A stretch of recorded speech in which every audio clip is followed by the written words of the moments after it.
தேவனுடைய பெட்டியை பாலை யூதாவிலிருந்து கொண்டு வரும்படி அவனும்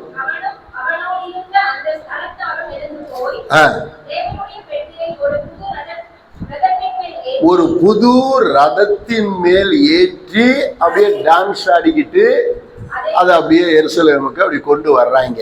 கவனிங்க, இப்ப பெட்டிய மாட்டு வண்டி சுமக்குது, புதிய ரதம், மாடு பூட்டப்பட்ட வண்டி, மாட்டு வண்டி. மாட்டு வண்டி பார்த்துருக்கீங்களா?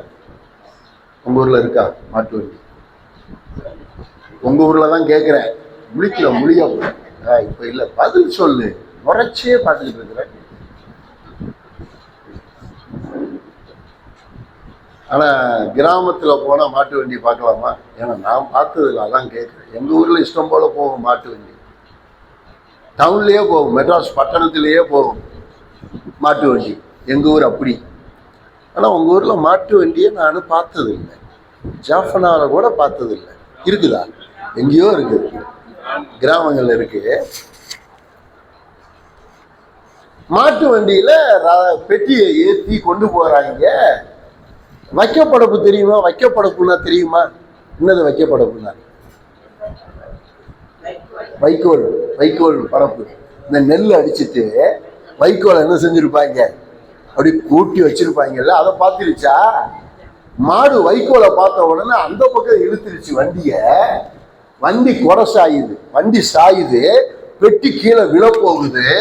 ஊசா பெட்டி என்ன செய்யறான், பிடிக்கிறான்.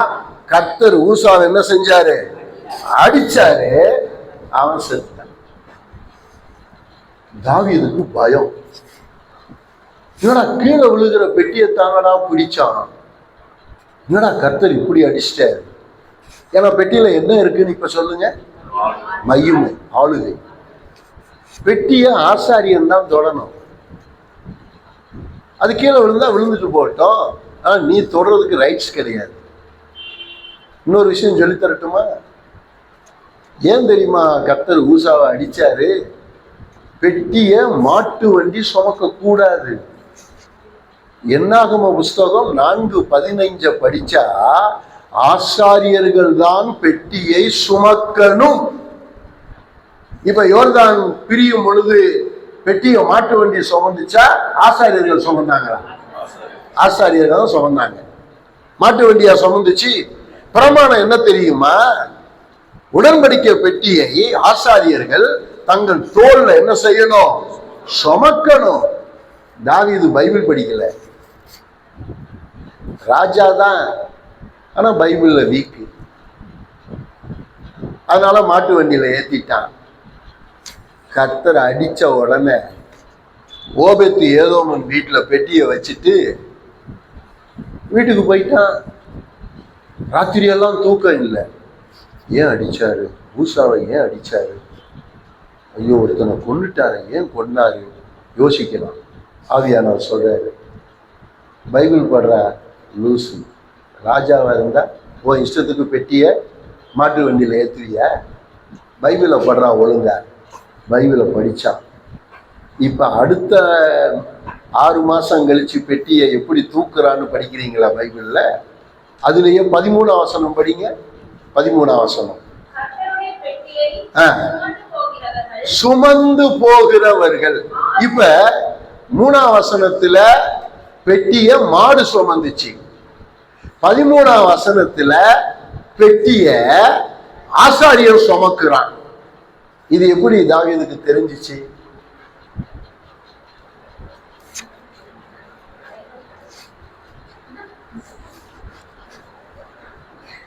நீங்க பேசுற மாதிரி நான் பேசட்டுமா?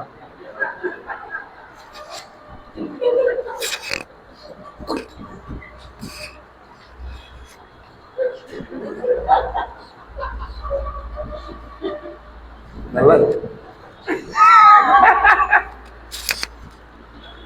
அல்லேலூயா, அல்லேலூயா. வாயை தர. அல்லேலூயா. ஐயோ உங்க பாஸ்டர் ரொம்ப கஷ்டப்படுவாங்க உங்களுக்கு தெரியல, உங்களை வச்சு சபை நடத்துறது பெரிய கஷ்டம் தான் இல்ல. ஐயோ சுவாமி, எங்க ஊர்ல ஒரு முறை அல்லேலூயா சொன்னா 9 முறை அவன் சொல்லுவான். நான் பாட்டுக்கு ஃப்ரீயா இருப்பேன். இவர் உங்க பாஸ்டரே பாட்டு சத்தமா பாடி அவரே சத்தமா அல்லேலூயா சொல்லி அவரே தோத்திரம் பண்ணி சீக்கிரம் செத்து போயிடுவார். உங்களுக்கு ஊழியம் செய்யற பாஸ்டரே ரொம்ப நாளைக்கு வாழ முடியாது. ஏன்னா அவ்வளவு எனர்ஜி அவருக்கு போகும். நீங்க குத்துக்கள் மாதிரி கம்முன்னு உட்கார்ந்துட்டு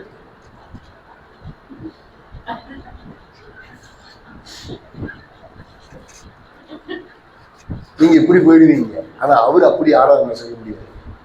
அவரு உயிரை கொடுத்து பாடணும். நானா எங்க சபையில பாட்டே பாட மாட்டேன். பாட்டை அப்படி எடுத்து மட்டும் விடுவேன். உன்னதமானவரின் உயர் மறைவில் இருக்கிறவன், அவ்வளவுதான். இப்ப அங்க சவுண்டு வரும், இங்க வரல பார்த்தீங்களா? இங்க எப்படி இருக்கிறீங்க பாருங்களேன். அந்த மாதிரி தெரியாதா? தெரியும், ஆனா பாட மாட்டோம். தெரியும், ஆனா நாங்க என்ன ஆளுங்க நீங்க. இப்ப எங்க சபையில் அப்படி கிடையாது. எந்த பாட்டை வேணாலும் எடு, ஒரு வரிதான் பாஸ்டர் பாடுவார். ஒரே ஒரு வரிதான். அடுத்த வரி யாரு பிடிச்சிருவா? சபை அப்படியே பிடிக்கும். அடுத்த வரிய கடைசி வரைக்கும் சபை தான் பாடும். நான் சும்மா தான் நின்றுகிட்டு இருப்பேன். அப்படி மாறணும் சபை. ஒரு அல்லையா சொல்லு. பாவம் அவரு உயிரை கொடுத்து கத்திக்கிட்டு இருக்கிறார் இங்க. அப்படி பழகக்கூடாது. ஏங்க உங்களையும் 10 மாதம் தான் உங்க அம்மா சுமந்துச்சு, என்னையும் 10 மாதம் தான் எங்க அம்மா சுமந்துச்சு. என் எனர்ஜி மட்டும் கர்த்தருக்கு இப்படி போகணும். உங்க எனர்ஜியை ரொம்ப பாதுகாப்பா வைப்பீங்களா? ஏன் கர்த்தருக்காக நீங்க உங்க எனர்ஜியை கொடுக்க மாட்டீங்களா? உங்க சத்தம் கர்த்தருக்காக வராதா? Praise the Lord. Hallelujah, hallelujah. நல்ல எனர்ஜியா பாடணும். கை தட்டணும். கை தட்டினா சும்மா அடி சவுண்டு நச்சு நச்சுன்னு வரணும்.